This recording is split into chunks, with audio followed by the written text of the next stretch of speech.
வணக்கம் நண்பர்களே. தமிழ்நாட்டில் திமுக தான் எப்பொழுதுமே சனாதன தர்மத்துக்கு எதிராக பேசிக்கொண்டே இருப்பார்கள். இதை கடந்த திமுக ஆட்சி காலத்தில் பேசிய உதயநிதி கடந்த சில தினங்களுக்கு முன்பு சட்டமன்றத்திலும் பேசினார். இது பாஜகவின் மத்தியில் கடும் கொந்தளிப்பை ஏற்படுத்தியுள்ளது.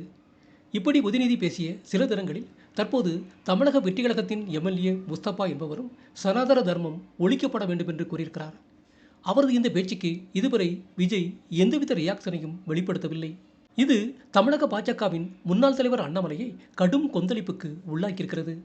அதையடுத்து இதற்கு எதிராக அவர் ஒரு பரபரப்பு செய்தி வெளியிட்டிருக்கிறார். ஹிந்து தர்மத்தை ஒழிப்பது குறித்து உதயநிதி பேசிய சில நாட்களிலேயே தற்போது தமிழக வெற்றி கழகத்தின் எம்எல்ஏ முஸ்தபாவும் அதே கருத்தை பேசியிருக்கிறார். இது மிகவும் துரதிர்ஷ்டமானது. அதோடு ஹிந்து தர்மத்தின் மீது இந்த இரண்டு கட்சிகளும் எப்படிப்பட்ட வெறுப்பை வைத்திருக்கிறார்கள் என்பதை இது வெளிச்சம் போட்டு காட்டியுள்ளது. இதன் மூலம் திமுக, தமிழக வெற்றி கழகம் என்ற இரண்டு கட்சிகளும் ஒரே நாணயத்தின் இரண்டு பக்கங்கள் என்பதை வெளிப்படுத்திவிட்டார்கள். சனாதன தர்மத்தின் மீதான இந்த தாக்குதலால் தான் இன்றைக்கு திமுக தோல்வி என்ற அதல பாதாளத்தில் விழுந்து கிடக்கிறது. திமுகவை தொடர்ந்து தமிழக வெற்றி கழக தலைவர் விஜயும் இதை விரைவில் உணரப்போகிறார். தற்போது அவர்கள் எந்த மக்களுக்கு எதிராக ஆணவத்துடன் பேசி அவர்களை அவமதிக்கிறார்களோ அதே மக்களிடத்தில் ஓட்டுகளை வாங்கிய பிறகு தங்களது மனதில் உள்ள உண்மையான எண்ணங்களை இப்படி வெளிப்படுத்தி வருகிறார்கள்.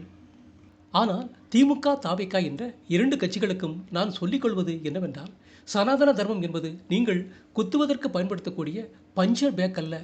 நீங்கள் சொல்லும் இதுபோன்ற கருத்துக்களுக்கு தமிழக மக்கள் திருப்பி அடிக்காமல் விடமாட்டார்கள். உண்மையிலேயே உங்களுக்கு தைரியம் இருந்தால் இதே கருத்தை நீங்கள் தேர்தலுக்கு முன்பு சொல்லியிருக்க வேண்டும். அப்போது நாங்கள் அனைத்து மக்களுக்கும் பொதுவானவர்கள் என்று சொல்லி நாடகம் போட்டுவிட்டு அவர்களிடத்தில் ஓட்டுக்களை வாங்கிய பிறகு முதல் வேலையாக இந்து சனாதன தர்மத்துக்கு எதிராக குரல் கொடுக்கிறீர்கள். அதிலும் உதயநிதி ஸ்டாலின் சட்டசபையிலேயே பேசுகிறார். அவரை தொடர்ந்து இப்போது தமிழக வெற்றி கழக எம்எல்ஏ முஸ்தபா அதே கருத்தை தானும் முன்மொழிகிறார். அப்படி என்றால் திமுக, தவேக என்ற இரண்டு கட்சிகளின் கொள்கையும் ஒரே மாதிரியாகத்தான் உள்ளது என்பதை இவர்கள் உறுதிப்படுத்திவிட்டார்கள். தமிழக அரசியலில் திமுகவும் தமிழக வெற்றி கழகமும் ஒரே நாணயத்தின் இரண்டு பக்கங்கள் தான் என்பதை தற்போது மக்கள் மன்றத்தில் நிரூபித்து காட்டிவிட்டார்கள். இதற்கு தமிழ்நாட்டில் உள்ள இந்துக்கள் சரியான பாடம் கற்பிக்க வேண்டும். அதிலும் தவேக தலைவர் ஜோசப் விஜய், நான் இந்து, முஸ்லீம், கிறிஸ்டின் என்ற மூன்றும் கலந்த முகத்தை கொண்டவன் என்று கூறுகிறார்.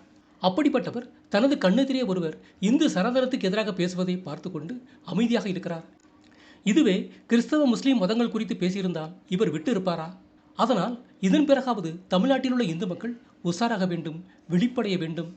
இப்படி இந்துக்கள் மீது தொடர்ந்து தாக்குதல் நடத்தும் இந்த இரண்டு கட்சிகளுக்குமே சரியான பதிலடி கொடுத்தாக வேண்டும். அப்படி இல்லை என்றால் நம்மையெல்லாம் உணர்ச்சியில்லாத ஜடமாக நினைத்து விடுவார்கள் என்று அண்ணாமலை அந்த அறிக்கையில் தெரிவித்திருக்கிறார். நண்பர்களே, இந்த செய்தி குறித்த உங்களோட கருத்துக்களை கமெண்ட் பாக்ஸில் பதிவிடவும். நன்றி, வணக்கம்.